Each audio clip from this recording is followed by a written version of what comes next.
Good morning बच्चों। आज हमारा सेकंड जो टॉपिक है, सेकंड नहीं थर्ड टॉपिक अपन इसको बोलेंगे, resolving the partial fraction into a partial fraction. ठीक है, मतलब हमको किसी फ्रैक्शन को पार्शियल फ्रैक्शन में कन्वर्ट करने का थर्ड प्रोसेस हम आज समझ रहे हैं, यानी तीसरी विधि हम यहाँ पे समझ रहे हैं। तीसरी विधि में ये जो रूल है वो है, जब हर में द्विघाती गुणनखंड उपस्थित हो, हर में द्विघाती गुणनखंड उपस्थित हो का मतलब हर यानी कि एक होता है अंश, एक होता है हर, तो हर में द्विघाती गुणनखंड उपस्थित हो, न्यूमरेटर डिनोमिनेटर में द्विघाती समीकरण मतलब क्वाड्रेटिक इक्वेशंस के फॉर्मेट में जो फैक्टर्स आपको दिए होंगे, आप ध्यान दे के देखें। यहाँ पर ये आपका हो गया अंश, ये आपका हो गया हर। तो हर या डिनोमिनेटर में क्वाड्रेटिक फॉर्मेट आपको दिख रहा है, द्विघातीय फॉर्मेट आपको दिख रहा है। अभी तक हम जो लेते थे, पहला फॉर्म लेते थे सिंपल 1/x माइनस ए एक्स माइनस बी वाला। दूसरा फॉर्मेट जो हम लेते थे x माइनस ए का स्क्वायर x माइनस बी, मतलब कि हर में एक घाती गुणनखंड थे यानी लीनियर फैक्टर्स थे। फिर हमने बोला हर में एक घाती गुणनखंड की पुनरावृत्ति थी, मतलब उसका रिपीटेशन हुआ था। देखिए यहाँ पे 2 लिखा हुआ, मतलब रिपीटेशन हुआ है या पुनरावृत्ति वाला। और जो थर्ड फॉर्मेट हम पढ़ रहे हैं वो है आपका हर में द्विघाती समीकरण या द्विघातीय गुणनखंड उपस्थित हो।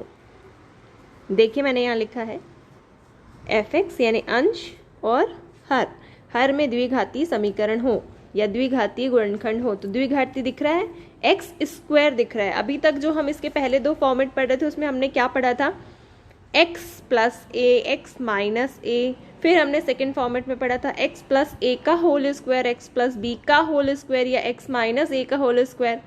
अब हम जो थर्ड फॉर्मेट पढ़ रहे हैं उसमें जो भिन्न हमारा होगा या जो फ्रैक्शन हमारा होगा वो किस रूप में होगा, वो द्विघातीय गुणनखंड के रूप में होगा, क्वाड्रेटिक फॉर्मेट के रूप में होगा। द्विघाती गुणनखंड मतलब एक्स स्क्वायर आपको दिया होगा प्लस ए, ये हो गया पहला रूप। दूसरा आपको दे सकता है fx upon x plus a x square plus b, ठीक है। या तीसरा आपको दे सकता है fx upon x square plus a x square plus b, ठीक है। ये फॉर्मेट आपको दे सकता है। तो इस भिन्न को हमको किस रूप में परिवर्तित करना है, आंशिक भिन्न के रूप में परिवर्तित करना है, यानी कि पार्शियल फ्रैक्शन के फॉर्मेट में आपको चेंज करना है, ठीक है। देखें तीनों फॉर्मेट मैंने यहाँ लिख दिए थे, इस रूप में होगा, सेकंड में और थर्ड में। तो यदि फर्स्ट वाला फॉर्मेट हम फॉलो करेंगे तो फर्स्ट फॉर्मेट में देखो एक लीनियर फैक्टर है और एक क्वाड्रेटिक फैक्टर है। तो लीनियर फैक्टर यानी एक घाती रैखिक समीकरण में सिंपल फॉर्मेट हमने लगा दिया a upon x plus B.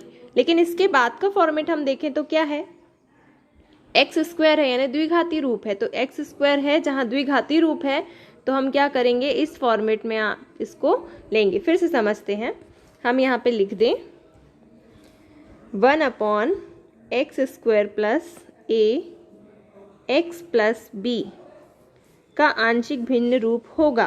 कौन सा होगा, पहले तो हम लिखेंगे a upon x plus b, क्योंकि हम पहले से लिखते आ रहे थे ऐसी फॉर्मेट में, क्योंकि ये लीनियर फैक्टर है। लेकिन जो दूसरा वाला गुणनखंड है वो किस रूप में है, द्विघाती रूप में है। तो हम उसको किस रूप में लिखेंगे, bx plus c upon x square plus ए के रूप में लिखेंगे। क्यों ऐसा लिखेंगे, क्योंकि हमने आपसे पहले क्या बोला था कि लीनियर फैक्टर्स होते हैं, तो जितने लीनियर फैक्टर होते हैं उतने कांस्टेंट हमको सपोज करना पड़ता है। तो फर्स्ट वाले में हमने 2 या 3 लीनियर फैक्टर देखे थे, तो हमने 3 कांस्टेंट सपोज किए थे।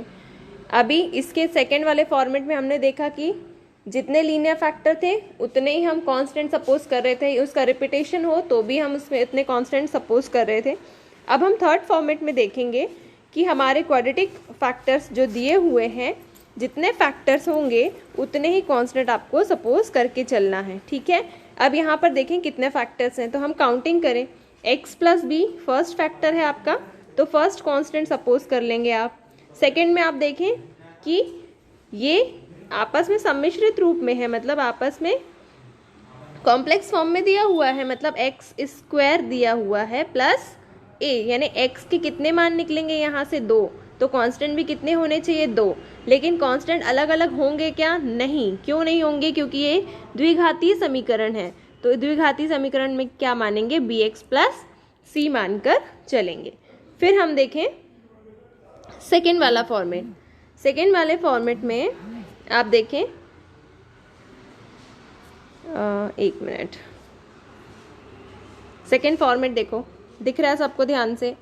अभी क्या किया, x square plus a x square plus B, यानी दोनों गुणनखंड हैं और दोनों गुणनखंड किस रूप में हैं? द्विघातीय समीकरण के रूप में दिए हुए हैं। तो हमको यहाँ पर देखना है कि x के अधिकतम कितने मान आपको मिलेंगे। तो x के अधिकतम कितने मान मिलेंगे? फर्स्ट वाले फैक्टर से हमको 2 मान मिलेंगे और सेकेंड वाले फैक्टर से भी हमको 2 मान मिलेंगे। तो फर्स्ट वाले जो फैक्टर है उसमें 2 मान होंगे, इसलिए हम कांस्टेंट भी कितने सपोज करेंगे? 2।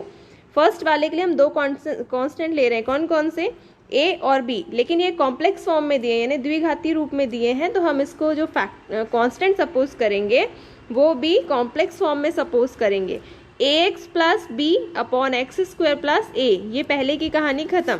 दूसरे वाले फैक्टर को देखें, एक्स स्क्वायर प्लस बी, तो ये भी कॉम्प्लेक्स फॉर्म में है, तो जो इसका कांस्टेंट होगा वो भी कॉम्प्लेक्स फॉर्म में होगा। तो a और b का तो यूज हम पहले कर चुके हैं, तो अब कौन से कांस्टेंट बचते हैं? c और d, तो सेकेंड फॉर्मेशन हो जाएगा cx plus d upon x square plus b. ठीक है। फिर थर्ड वाला फॉर्मेट देखें, थर्ड वाला दिख रहा है आपको? थर्ड फॉर्मेट में देखिए, फर्स्ट लीनियर फैक्टर हो गया, यानी इसमें कोई कॉम्प्लेक्स नहीं है, एक ही कांस्टेंट सपोज कर लिया। दूसरे में देखें एक्स स्क्वायर प्लस बी है, मतलब b x plus c upon x square plus b का फॉर्मेट आप यहाँ पर लेके चलेंगे। ठीक है। अब इस पे बेस्ड क्वेश्चन देख लें। क्वेश्चन है,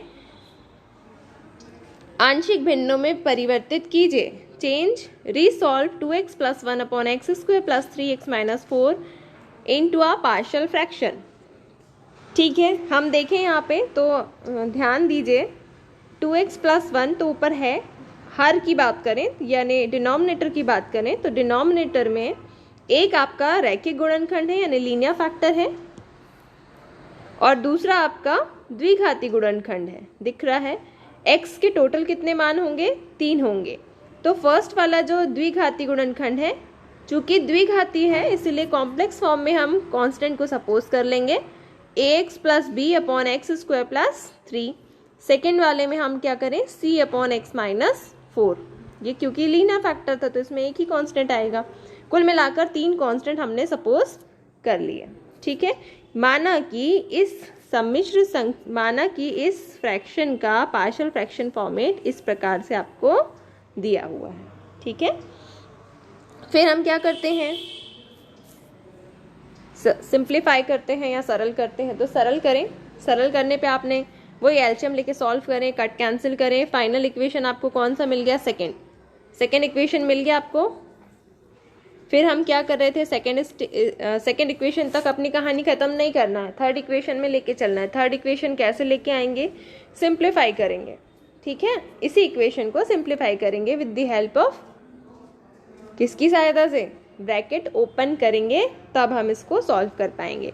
तो हम इसको सॉल्व करें बच्चा। देखो 2x plus 1 as it is है, ax का x के साथ गुणा किया तो ax स्क्वायर, ax का 4 के साथ तो माइनस 4ax, b का x के साथ, और यहाँ पे bx, cx square plus 3c। ठीक है। फिर आप देखें कि आपने यहाँ पर x स्क्वायर के कोफिशिएंट्स को अलग कर लिया। x स्क्वायर के कोफिशिएंट, x स्क्वायर कहाँ कहाँ पर है? फर्स्ट वाले टर्म में है और c वाले टर्म में है। ठीक है, आपने क्या किया? अलग कर लिया। a प्लस c ब्रैकेट में x स्क्वायर कॉमन ले लिया। फिर x वाले टर्म्स को अलग करो। x वाले टर्म कौन से हैं? फर्स्ट, सेकेंड, बस 2 ही हैं तो 2 ले लिए हमने, और x कॉमन ले लो यहाँ से। फिर थर्ड में हम क्या करें? कांस्टेंट, मतलब जिसके साथ ना एक्स स्क्वायर हो ना x उपस्थित हो, कांस्टेंट ले लें। फर्स्ट हो गया कांस्टेंट, सेकंड कांस्टेंट हो गया। ठीक है, ये हमने कांस्टेंट निकाल लिया और इसको हमने थर्ड इक्वेशन दे दिया। फिर हम आगे चलते हैं। अब हमको 2 इक्वेशन 3 इक्वेशन निकाल ली। अब हमको क्या करना है, ए बी सी के मान ज्ञात करना है। ए बी सी के मान ज्ञात करने के लिए हम क्या करते हैं,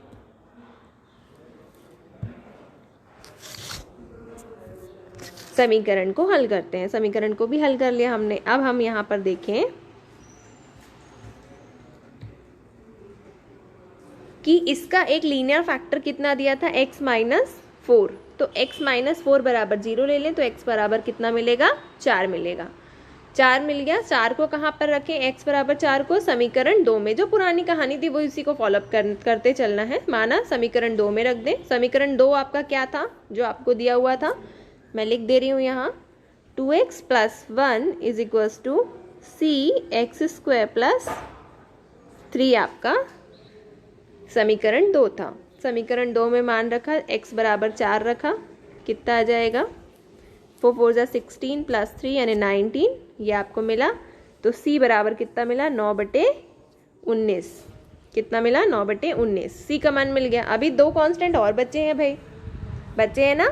तो पहले कांस्टेंट को कैसे निकालेंगे, क्योंकि अब लीनियर फैक्टर तो कोई नहीं दिए, तो हम क्या करते हैं, एक्स स्क्वायर के गुणांकों की तुलना कर लें, या bye comparison coefficient of x square, x square के गुणांकों की तुलना करें। तो वापस से चलें उसमें, देखें एक्स स्क्वायर के गुणांक क्या थे।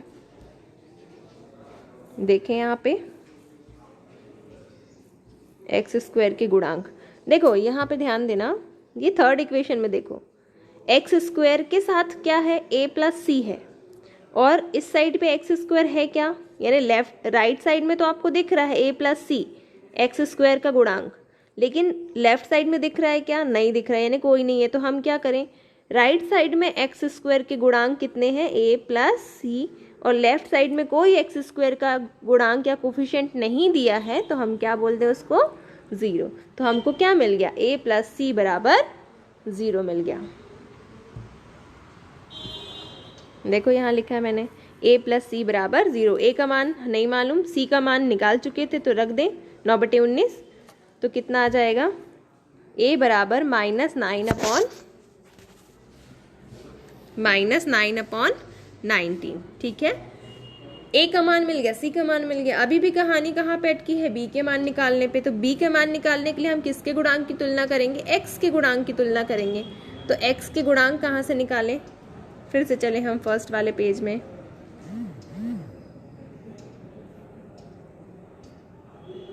देखो x का गुणांक यहाँ पे क्या दिख रहा है, देखो राइट साइड की बात, लेफ्ट साइड की बात करें तो x का गुणांक कितना मिल रहा है, 2। कितना मिल रहा है, राइट इधर की बात करें तो x का गुणांक कितना मिल रहा है, 2 मिल रहा है। और इधर बात करें तो x के गुणांक मिल रहे हैं क्या भाई, नहीं मिल रहे हैं, मिल रहे हैं, हाँ मिल रहे हैं, -4a plus b into x मिल रहा है, और यहाँ पे 2x मिला। तो x का गुणांक कितना हो गया, यहाँ 2 हो गया, और यहाँ पर कितना हो जाएगा, -4a प्लस b हो जाएगा।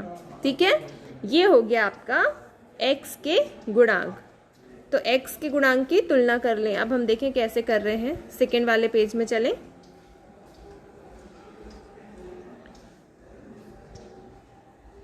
देखिए मैंने वही पूरा फॉर्मेट लिखा हुआ है, आपको समझ आ जाए इसलिए ये वाला। फिर हमने क्या किया, -4a plus b, x common लिया, यहाँ से x का गुणांक 2 था, मिल गया आपको। फाइनल x का जो गुणांक है वो इस प्रकार से मिलेंगे। फिर हम इसमें मान रख दें, देखिए -4 और a का वैल्यू कितना रखें, -9/19 रख दिया आपने, plus b is equals to 0। Solve करें, b का मान भी मिल गया, तो हमको कुल मिलाकर तीनों मान मिल गए। a का मान, c का मान मिल गया, a का मान मिल गया, और b का मान मिल गया। ठीक है, तीनों मानों को कहाँ पर रखना है, समीकरण 1 में रखना। आप रख के देखें, आपका ये फॉर्मेट मिल जाएगा। ठीक है, थैंक यू।